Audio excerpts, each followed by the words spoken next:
Bonjour à chacun et chacune, une bonne journée avec le Seigneur, dans sa grâce, dans sa paix.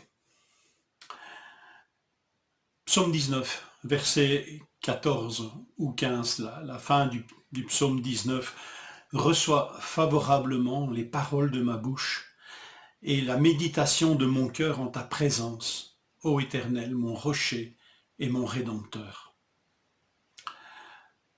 Certaines de vos traductions reçoit favorablement les paroles de ma bouche et les sentiments de mon cœur. Ici, cette traduction nous donne la méditation et il me semble que c'est là le bon mot à utiliser. Après cette prière, le psaume 19, qui est un grand psaume, psaume de louange et d'adoration, après cette prière, David demande humblement à Dieu d'agréer ses paroles et la méditation de son cœur. Agréer, en fait, c'est un vocabulaire qui est utilisé pour les sacrifices. C'est un sacrifice d'une odeur agréable à Dieu, donc agréé par Dieu, accepté par Dieu. Dieu le reçoit agréablement et favorablement.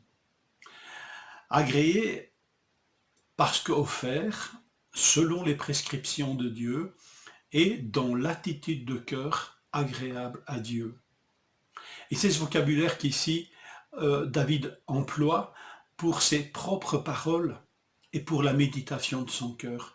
Veuille accepter mes paroles, Seigneur, les accepter comme étant agréables, ainsi que la méditation de mon cœur. Quand nous lisons la Bible, avons-nous la même approche de Dieu? Agrée les prières qui résulteront de cette lecture que je vais faire. Agrée, Seigneur, la méditation que je vais en faire de ta parole. Le psaume 19 chante en fait deux manifestations de la gloire de Dieu. La création qui raconte des choses sur Dieu et sa parole.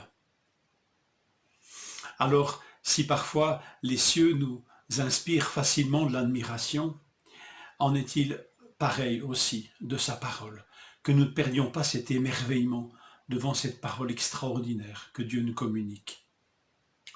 Que mon cœur médite avec un infini respect ces œuvres de Dieu que nous voyons dans la création, que ma bouche produise des paroles qui jaillissent d'un cœur plein de reconnaissance, des paroles pleines de reconnaissance, des paroles nourries d'espérance, des paroles de joie, de réconfort, d'humilité que m'inspire sa parole et que je peux traduire moi-même en prière parce que je suis dans sa présence.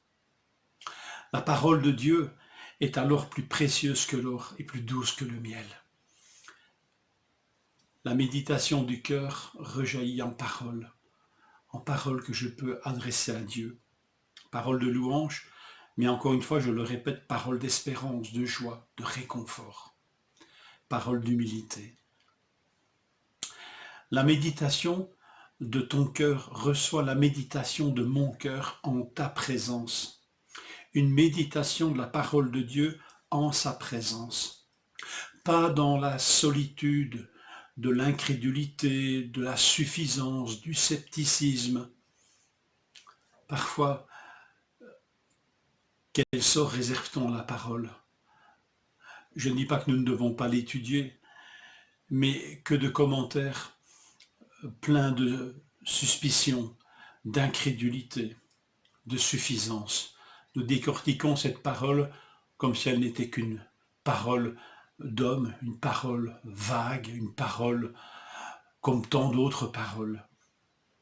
Non, ici c'est la méditation du cœur en ta présence, méditation de ta parole dans le cœur en ta présence, Seigneur.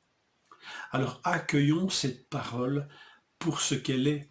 C'est ainsi que Paul pouvait dire des Thessaloniciens, cette parole vous l'avez reçue non comme la parole des hommes, mais ainsi qu'elle l'est véritablement, comme la parole de Dieu qui agit en vous qui croyez. Quand elle est reçue de cette manière, la parole agit en nous. Et on va, je crois, de respect en respect, devant cette parole et devant le Dieu qui se révèle dans cette parole et devant le Dieu qui nous parle au travers de cette parole.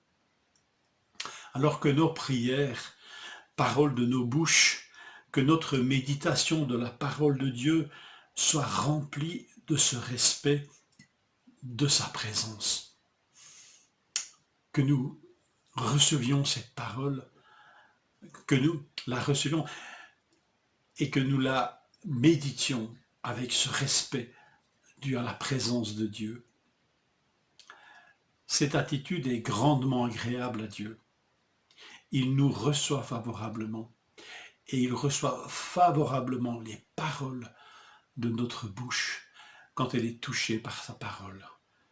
Et encore une fois, ces paroles que nous pouvons exprimer, ça s'appelle finalement la louange, l'adoration, la prière.